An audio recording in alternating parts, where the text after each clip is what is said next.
Tell me something that you've learned from True and something you're trying to teach her. I know that you post so much about her.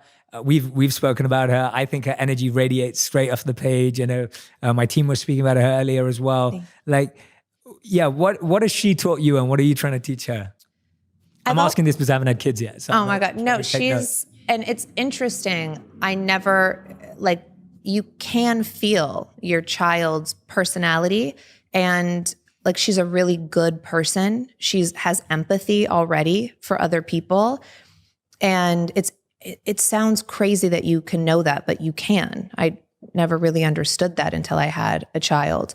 And I've always had patience. I'm good with patience. I've always loved kids, but she gives you a different kind of patience. And when you feel that like you're exhausted and you can't go on with your day, when you're around your own child, you get this surge of energy and you're just like, oh, I got to keep going. Like you just figure it out. And so she just gives me, I think, more of a drive and to stay fit, to stay healthy, because I want to be an active mom with her. I want to be here as long as I can.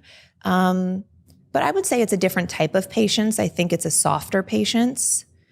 And I mean, I've always been goofy. I've always been silly. So my inner child is there and I will be the first one to play and be wild. And I don't care how I look. Like, I'll be an animal. It doesn't matter.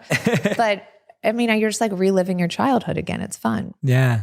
Oh, that's awesome. Yeah. So that's what she's teaching you. She's taught me so much more understanding from my mom.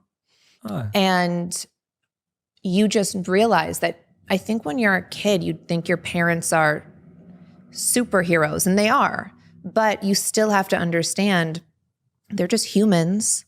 They're still like, I'm just a person. Doctors are just people. We give everybody so much power, and they're allowed to make mistakes. They're allowed to not know what they're doing. My mom didn't have Google. How the hell did she figure things out? Like, now I'm like, I don't know. Can kids have honey? I'm like, I have no idea. I ask my phone and I get the answer.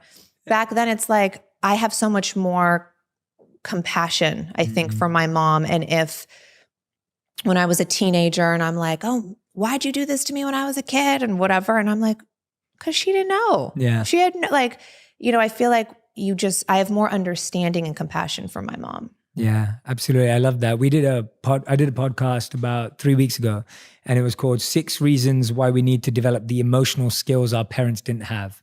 And one of them was to recognize how hard it is. Yeah. And the second one was to build compassion because of how hard it is.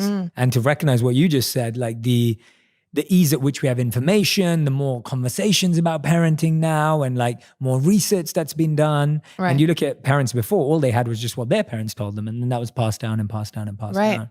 So yeah, that's a beautiful lesson. I'm excited to see what I learn when I have children. Yeah. But those are definitely beautiful ones. It's the best. Yeah. It is the best. Yeah. Those are definitely beautiful ones that I can take forward. What is it that's on your mind right now, or that when we were talking and we decided to do this, what was there that was in your heart that you were like, Jay, I really want to share this. I want to talk about this that we haven't kind of dived into right now? You're like, there's something on my mind that.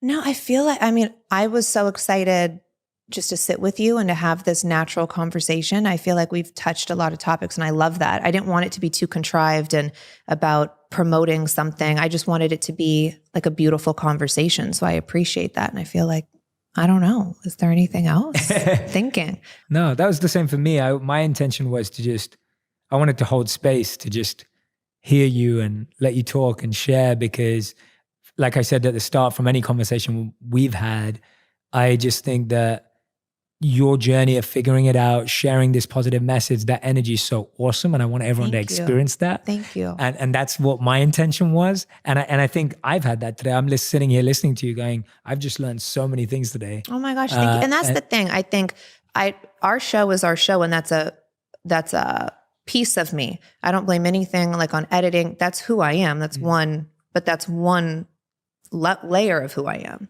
And I don't really get to divulge in this layer of who I am. I do little bits here or there on Instagram. Yeah. But sometimes, like I said, it's hard because people tear it apart from what their level is to perceive something. And sometimes that discourages me from wanting to share, because that's not at all what I meant, but when you're able to really vocalize something and have a natural dialogue, sometimes it's easier to share how you feel. So thank you for giving me this platform to do so. No, of course. That's what I love about podcasts in the first place, but also just like, just being able to dissect the topic for like 30 minutes, 40 minutes, like we need more of that to also understand people better and give people an opportunity. But I'm hoping that we're going to continue seeing you share your work. I'm hoping that we're going to see more of your journals. I'm hoping and praying that we're going to see more of that expression. Thank you. Because I truly believe it's helping people. Oh, thank you. And the percentages are always going to be in your favor, because I think the amount of people that are good and seeking good and are starting with good intentions is so much more powerful and stronger. And I want you to feel that. So thank you.